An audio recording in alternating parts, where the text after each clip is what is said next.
I don't care if you're offensive, I care if you're funny. If you're funny, the whole thing about offensive is a very relative thing.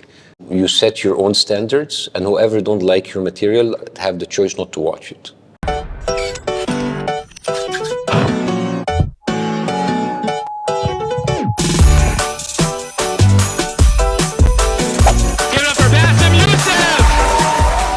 I made a couple of YouTube videos channeling a very cheap knockoff version of The Daily Show, and it went viral.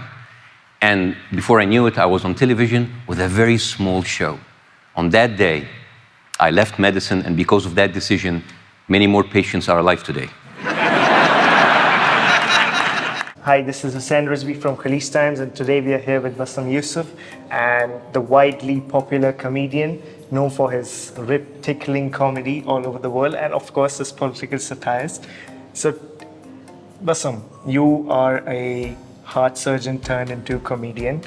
So, what's one thing you find common between these two practices? Repetition and hard work. Repetition and hard work. Yeah, comedy is about repetition. Mm-hmm.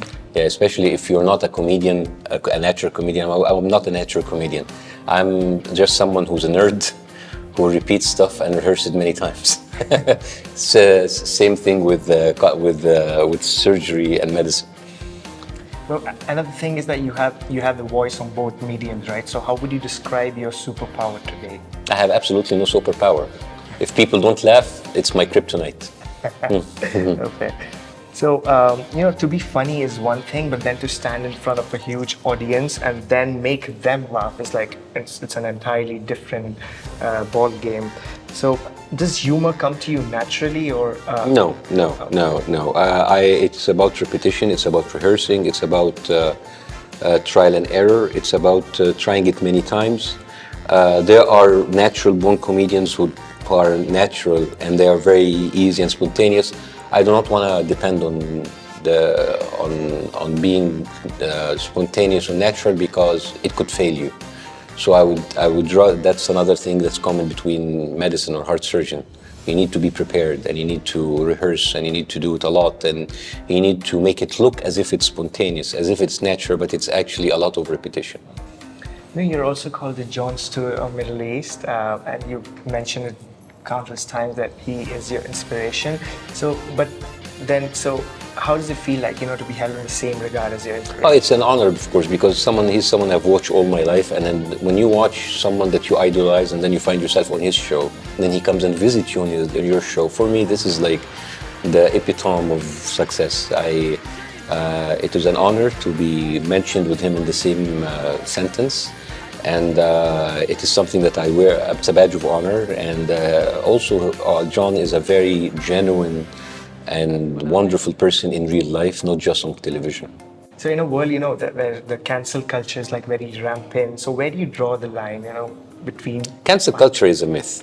Cancel culture, you find it on Twitter, cancel culture, it is just like a lot of loud voices. But at the end of the day, who was really canceled, I mean, look at Louis C.K. And he was canceled for something that was supposed to be a crime, an assault. He's back and he just sold out Madison Square Garden a couple of months ago. Dave Chappelle, they tried to cancel him. Where is he now? So the whole thing about cancel culture, I think it's more of like noises.